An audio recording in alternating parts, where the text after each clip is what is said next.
Hello, aujourd'hui parlons-en de logement. Vous êtes nouveau, vous venez faire le stage, vous venez pour première fois en Île-de-France et tout. Mon conseil logement, d'après mon expérience, qui n'a pas été facile en termes de logement, 5 choses. La première, Crous, parce que c'est moins cher, le Crous parce que c'est subventionné, pour le Crous parce que c'est ça déjà un contrat déjà des attestations prêtes pour la CAF. Mais avant même d'aller au logement, si vous n'en avez pas encore, commencez par préparer votre dossier CAF pendant que vous cherchez le logement. Préparer son dossier CAF, c'est-à-dire son date de naissance, s'assurer que son visa est à jour, s'assurer que vous avez déjà entamé la procédure de sécurité sociale, tout ce qui va avec. Donc, parce que généralement, la CAF, ça marche avec la sécurité sociale. Tant qu'on n'a pas de sécurité sociale, vous n'avez pas de CAF. Donc, la sécurité sociale, on conseille souvent, à peine vous avez même déjà le visa, ou bien à peine vous avez déjà la saisie que vous allez arriver, faites votre demande sur amelie.com.fr. Pardon. Sécurité sociale, c'est l'assurance maladie publique obligatoire pour tout résident en France. Alors, 2 mois, il faut compter 2 mois minimum pour que ça sorte.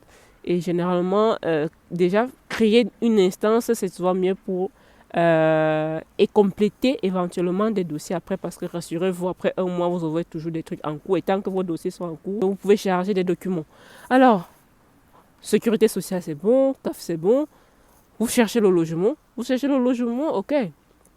Du moins, ce CAF n'est pas encore bon parce qu'il faut le contrat de logement pour faire la CAF. Mais vous avez déjà les documents.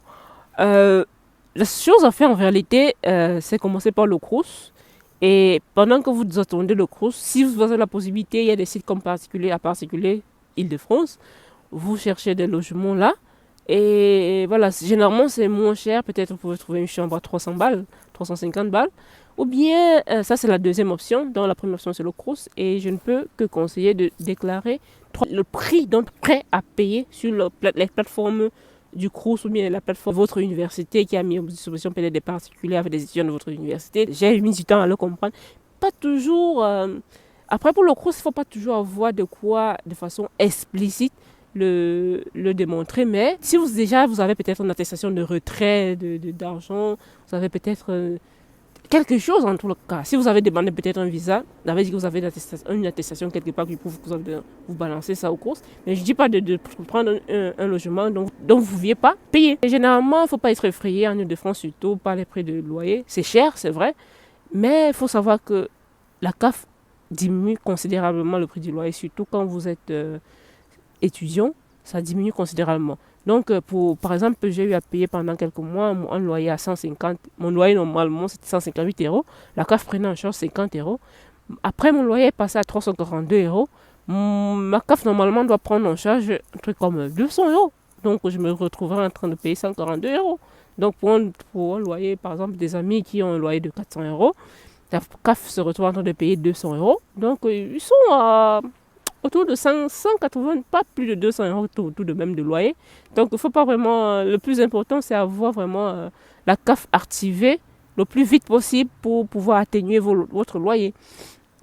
Et c'est la norme, c'est comme ça que ça se passe en Ile-de-France, c'est pas vous qui allez venir. Après, à moins que vous soyez hyper riche et vous en fichez de la CAF, c'est-à-dire, alors ça, c'est à vous. L'autre option, c'est de particulier à particulier, comme je disais tantôt.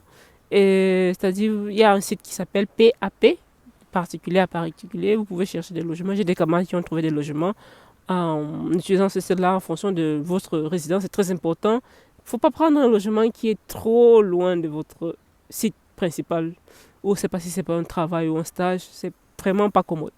Parce que vous pouvez vous dépenser vraiment en termes de transport. S'il y a un choix à faire, vraiment prenez un logement qui est proche, le plus proche possible de votre site de travail, au site de stage, ou votre école. La seule chose, c'est demander autour de vous si des gens ont des logements à louer, si des gens connaissent des gens qui ont des logements à louer. Dites autour de vous, j'ai besoin d'un logement, surtout si vous êtes déjà sur place.